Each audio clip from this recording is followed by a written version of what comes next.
Dire que l'on a subi un inceste de la part d'une femme, mais ça, personne ne veut l'entendre. Personne ne veut l'entendre. Une femme, c'est pas fait pour ça fait pas de mal, une femme.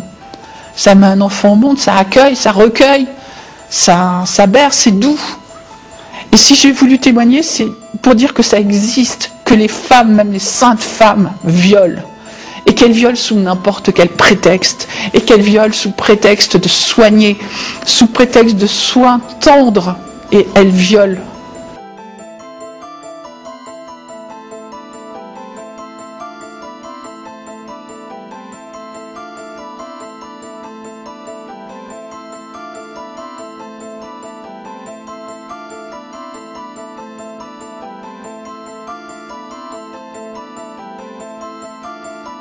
Les victimes, parfois, ne savent pas que ce qu'elles ont subi est un crime, est un inceste. Parce que ça a été commis par une femme et c'est impensable. J'arrivais pas à mettre le mot inceste sur ce genre de choses. Parce que c'était ma mère et que je l'aimais. Et qu'on a toujours été fusionnels, proches. Quand c'est la mère, enfin, ben c'est difficile à gérer parce qu'on est aux prises à beaucoup de sentiments contradictoires, d'amour, de rébellion, mais je préférais, moi, me trouver folle que d'oser penser quelque chose comme ça. Une mère qui viole, c'est 2 fois pire, parce que non seulement c'est elle qui agit, mais c'est vers elle qu'il aurait pu y avoir un recours. La consolation, elle est toujours la Vierge Marie qui console. Donc il n'y a pas de consolation possible. Ces mères qui utilisent sexuellement leurs enfants pour se satisfaire, pour exercer un pouvoir sur leur enfant, elles le font pour elles-mêmes. L'enfant n'existe pas, il est transformé en objet.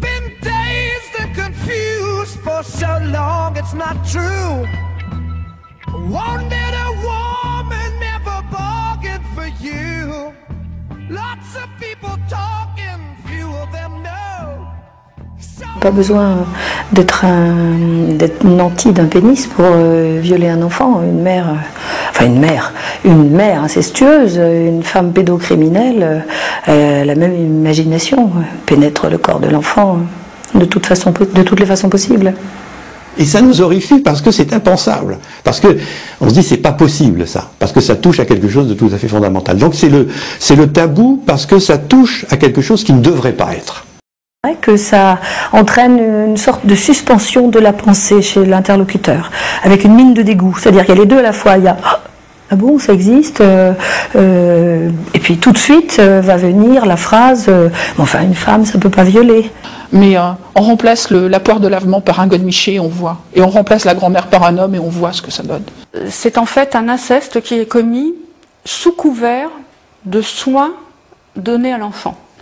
Ça va être des lavements répétés, des introductions anales par des suppositoires, des thermomètres, mais sans qu'il soit nécessaire de commettre ces actes. C'est-à-dire que la mère ou la nourrice prend plaisir à commettre ces actes et les répète et les répète et les répète. Les agressions sexuelles commises par des femmes arrivent souvent dans le cadre de soins habituels du maternage, emmener faire pipi, faire caca, laver, etc. Et donc ça passe souvent inaperçu parce que les gestes peuvent être sont pas enregistrés par la personne qui observe comme étant des gestes déplacés. L'enfant le sait. C'est pas une question de sexe. Au fond, qu'est-ce que l'homme ou la femme auteur d'agression sexuelle va transmettre de ses normes et de ses valeurs à l'enfant? En quoi l'homme ou la femme agresseur sexuel va imprégner l'enfant de telle manière que celui-ci va devenir un otage de ses fantasmes? Comme j'avais eu du plaisir, j'ai donc que j'ai redemandé à ma mère de le refaire et qu'elle a accepté le lendemain. Puis après, c'est parti dans l'oubli. Mais j'avais pas notion à l'époque que c'était mal.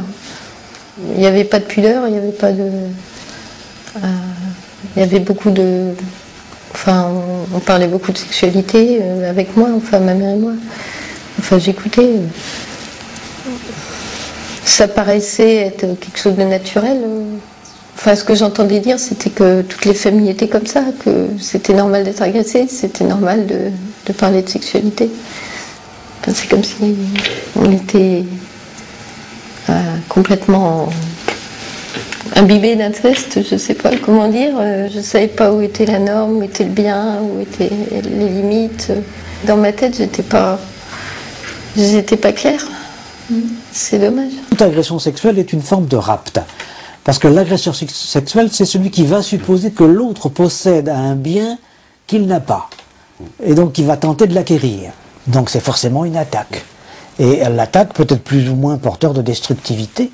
Hein, destructivité de l'enfant, destructivité de son psychisme, destructivité de l'environnement. Mais on ne peut pas considérer cela comme un acte d'amour.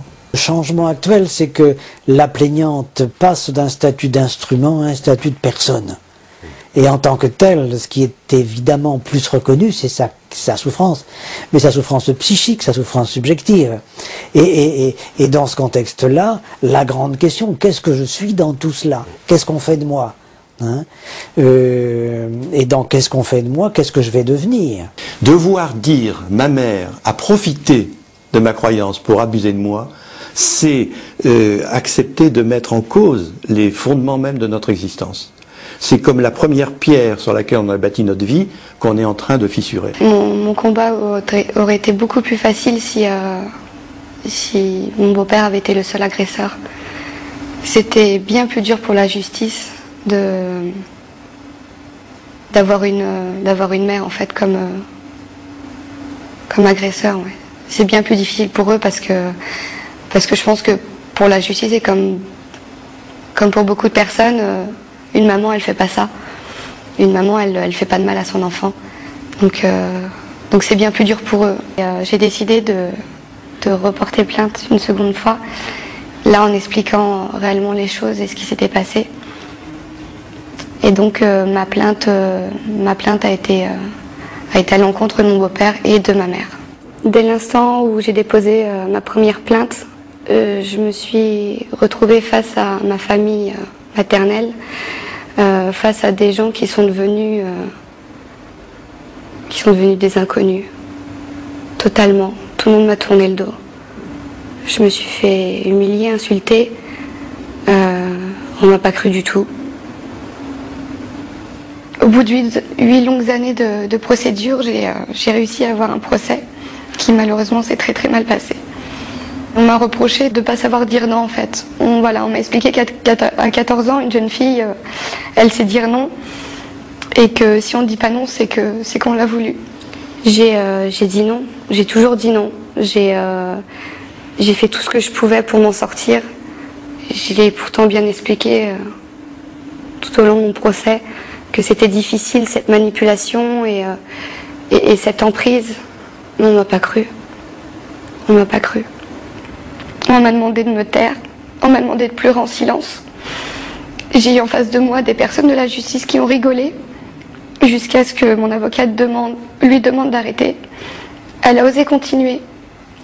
Pendant des minutes et des minutes entières de procès, j'ai eu cette femme en face de moi rigoler sur mon malheur. J'ai trouvé ça horrible, horrible. Pour moi, il y avait que la justice pour m'aider. Et la justice, elle a fermé les yeux.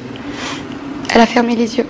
À la fin d'un procès, on dit toujours que le doute de la justice profite aux accusés. C'est quelque chose de terrible.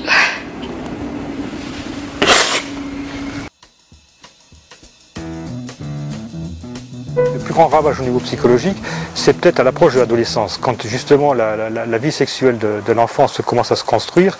Si effectivement on lui crée une sexualité anachronique, j'oserais dire, c'est là où, à mon avis, ça fera le plus de dégâts. Les troubles vont apparaître avec un dégoût ou bien une frigidité partielle sur certaines parties du corps, ou bien des compulsions. Des personnes qui vont se comporter de façon addictive dans la sexualité, avec une errance sexuelle, beaucoup de partenaires. Et puis surtout, comme l'amour et la haine sont indissociablement mêlés dans le rapport au corps, c'est vrai que ça va compliquer toute la vie toute la vie ensuite, avec une perte de l'estime de soi, avec tellement de symptômes. Et l'amnésie traumatique se lève souvent pour les filles qui ont été abusées par leur mère, quand elles deviennent mères à leur tour. Voilà. Chez les garçons, c'est plutôt autour des difficultés sexuelles avec leur compagne ou leur partenaire. On est peut-être moins sur l'explication au niveau d'une pédophilie féminine qui puisse exister. On mentionne qu'il existe des cas, mais c'est vrai que comme ils sont infimes, on passe moins de temps à analyser la psychologie. La psychologue d'ailleurs qui vient parle plus du problème de déviance de l'homme plutôt que de celui de la femme. J'admets avoir fait des déplacements dans certaines écoles, que ce soit pour les enfants, élèves, et que ce soit pour des professionnels. Et dans mon discours, je ne pense pas avoir forcément mis en garde les mineurs que j'avais en face de moi sur des faits d'actes sexuels pouvant être perpétrés par des femmes. Je crois que c'est aussi nos limites dans tout le partenaire professionnel qui travaille autour des enfants. À mon dernier passage à l'ENM, j'ai fait un atelier sur les femmes agresseuses sexuelles, et ces jeunes magistrats là disaient: mais vous savez, si vous n'étiez pas venu, je n'aurais jamais pu penser que ça existe. Or, elles sont dans les statistiques de l'administration pénitentiaire, mais il y a un aveuglement. Quand on est juge d'instruction et qu'on prend connaissance d'agressions sexuelles commises par des femmes, par des mères, il faut un réel effort pour accepter ce fait. À partir du moment où un professionnel s'autorise à émettre l'hypothèse que peut-être ça serait une situation d'agression commise par une femme, eh bien ça ouvre. Et en général, l'enfant va dévoiler plus aisément. Il suffit de ça. La prise en compte de la parole de l'enfant sera beaucoup plus importante si le questionnement qui est fait est absent de toute subjectivité. C'est pour ça qu'on place l'accent sur un récit libre. Il faut d'abord savoir écouter, ce qui n'est pas toujours facile dans la plupart des professions qu'on peut exercer. Il faut savoir écouter et essayer de faire parler l'enfant par des questions ouvertes et sans jamais trop rentrer sur des questions spécifiques. Par une loi du 23 décembre 1980, le viol a pour la première fois été défini légalement. Il est certain que l'hypothèse la plus courante qui était dans les têtes des députés, des sénateurs qui ont défini le viol, c'était des actes commis par des hommes et pas par des femmes. Donc je crois que la prise de conscience de cette réalité pourrait aussi conduire à des remaniements législatifs quant aux qualifications à utiliser par les magistrats. Je crois qu'aujourd'hui, ça me paraît fondamental de dire qu'il y a cette problématique-là, il faut en tenir compte, d'abord parce que ça nous aide à comprendre le phénomène de la criminalité en général, et puis ça nous aide à comprendre le phénomène de la criminalité des femmes. Et mieux comprendre ce phénomène-là, au fond, ça nous permet de mieux le prendre en charge. On a le même paquet de libido, de désir, de pulsion. Et la différence, justement, c'est que pour la femme, étant donné sa proximité de l'enfant, ça sort plus facilement, ça s'élabore certainement d'une façon plus directe et plus spontanée. Donc, l'idée qu'elle est passive par rapport à l'enfant ne tient pas debout.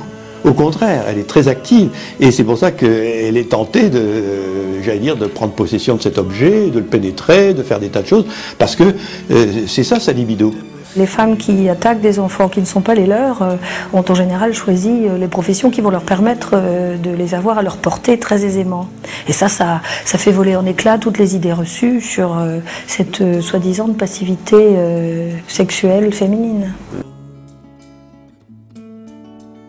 D'être libre, mon amour.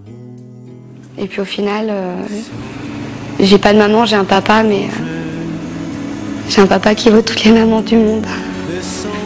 J'ai un papa qui, heureusement pour moi, est un vrai papa, qui est là tous les jours auprès de moi, qui souffre encore plus que moi, puisque j'ai un papa qui culpabilise.